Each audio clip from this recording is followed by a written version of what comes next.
Welcome to the deep dive. We've got a really fascinating stack of material you sent over, all about the peak of private air travel. We're talking Boeing Business Jets, specifically the 737 MX family. So today, we're diving into this world of bizliners. Right, these are basically commercial airframes, huge ones, turned into these ultra-exclusive jets for executives. Exactly. And our mission today is, well, pretty clear. We want to figure out what the real competitive edge is for the BBJ 737 MX. How does Boeing manage to blend that commercial scale with, totally bespoke luxury? It seems counterintuitive, doesn't it? It really does. I mean, the claims are almost hard to believe. They say this jet gives you 3 times the cabin space of a typical large private jet. 3 times. And yet, somehow, the whole thing is efficient enough that it costs significantly less to operate. How? Well, that's the paradox, isn't it? And that's what makes this deep dive so interesting. We're not just looking at, fancy interiors. We need to analyze the business case here, the technology underneath that makes it all work. Because when you hear that claim, that this plane can cover 99.9% of all global business aviation flights, nonstop. 99.9%. You really have to pause and ask, okay, how can something this big offer that kind of reach and be economically smart? Okay, let's start with that scale then. Size.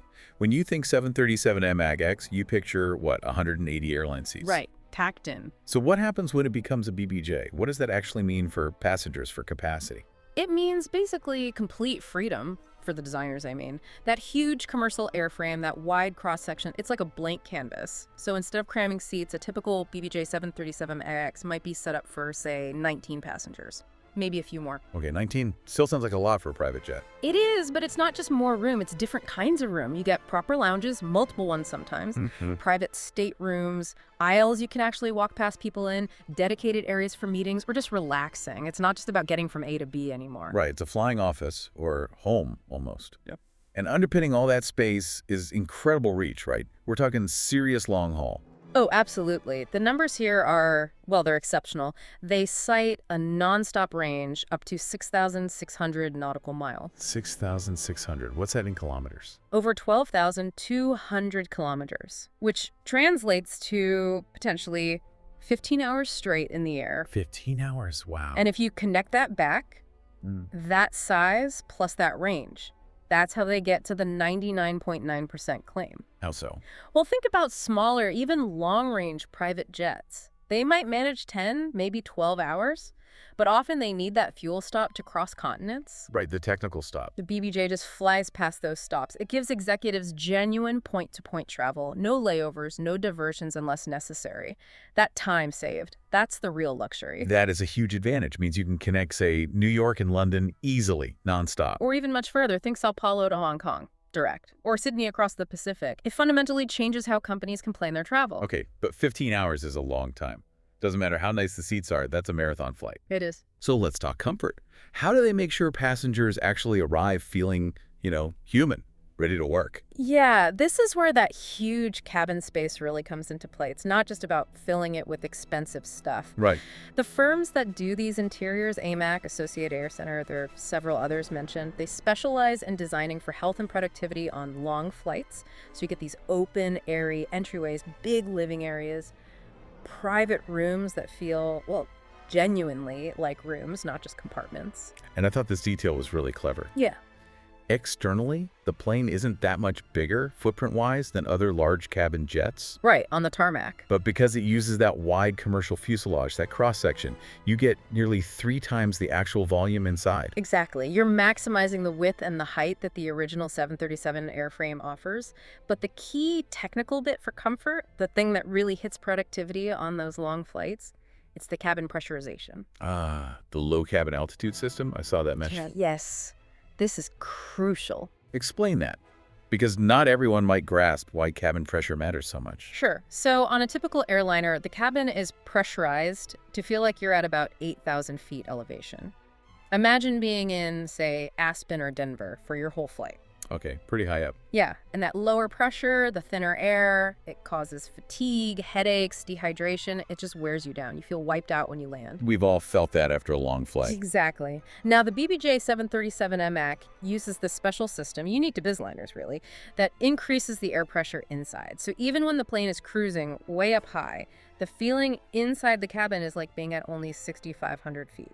6,500, so significantly lower than the standard 8,000. Right. It doesn't sound like a huge difference, maybe 1,500 feet, but physiologically, it's significant. So instead of feeling like you spent 15 hours in Denver, You feel more like you were at, I don't know, maybe closer to sea level or just a bit above. Much more comfortable. that makes a tangible difference in reducing fatigue, jet lag, arriving ready to go. Precisely. It enhances the strategic value. You're not losing a day to recovery. And they complement that, the sources say, with bigger windows, 20% larger. Yeah, more natural light makes the space feel even bigger, less enclosed. It all adds up to fight that stuck in a tube for 15 hours feeling. Okay, so it's big, it's comfortable, it goes incredibly far.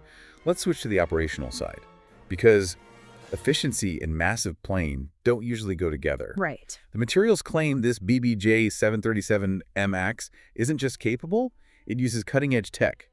And get this, costs 35% less to operate than alternatives, despite being 3 times bigger inside. That 35% number, that's the real head turner. And yeah, it needs a closer look. How is that even possible? Surely fuel burn alone is higher. Well, your first thought would be higher costs, yes. Yeah. Compared to smaller, purpose-built executive jets, you'd expect more fuel, maybe bigger crew costs. But the saving comes from essentially economies of scale. Boeing leverages the massive scale of the entire 737 program. So maintenance parts. Exactly. Huge global maintenance networks, readily available parts pretty much anywhere, standardized pilot training. It all brings down the support costs. The interesting thing is how they achieve the flight efficiency, though. It comes from applying the latest commercial aviation tech. So it's not just about the new, more efficient engines on the MECAX. The engines are a big part of it, yes. But the documentation also highlights things like specific aerodynamic improvements, enhanced performance packages, they call them, and those distinctive split-tip winglets you see on the MECAX. They significantly cut down on drag, especially over those really long flights. Better fuel efficiency. So over a 15-hour flight, those percentage gains really add up. They absolutely do. And speaking of practical efficiency, there was another detail I really liked. The integrated airstairs. Seems small, but important. Oh, that's a brilliant piece of practical engineering. It means the plane is self-sufficient. You don't need to rely on ground crews having the right stairs, especially if you fly into smaller or more remote airports. Right, you might not find jet bridges everywhere. Or even basic stair carts sometimes. These stairs deploy from inside or outside, and the really clever part... Where they store them. Exactly. They fold away completely into the cargo hold, the belly of the aircraft. They don't take up a single cubic inch of that valuable, custom-designed cabin space. That's smart. Maximizing luxury upstairs, maximizing practicality downstairs. It really sums up the philosophy. Uncompromising on the passenger experience, but ruthlessly efficient operationally. Okay, but we do need to ground those performance claims, like the 6,600 nautical mile range.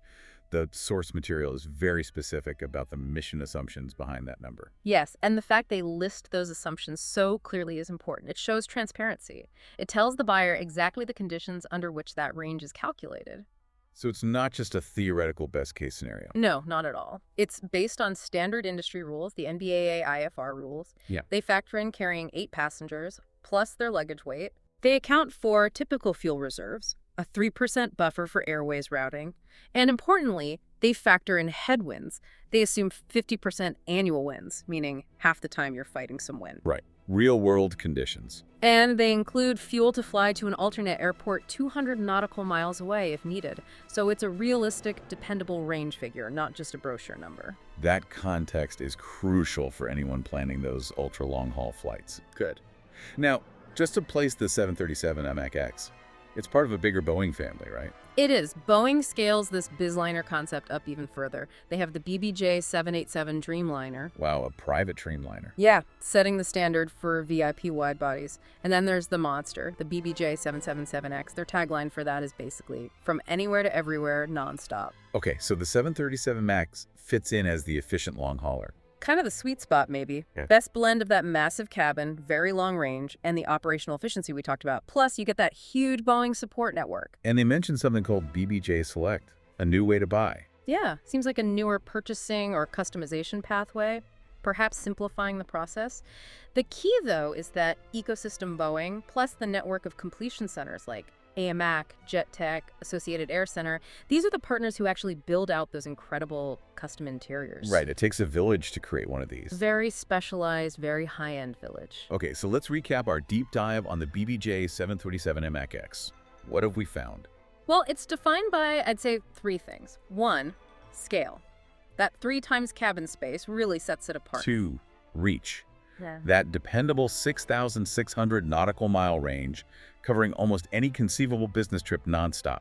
And 3, efficiency. That surprising 35% lower operating cost compared to alternatives, driven by leveraging commercial tech and scale. And we saw how the tech inside matters too, not just engines and wings, but things like that low cabin altitude system, making a real difference to passenger well-being. Yeah, turning the flight time from a necessary evil into potentially productive or at least restful time.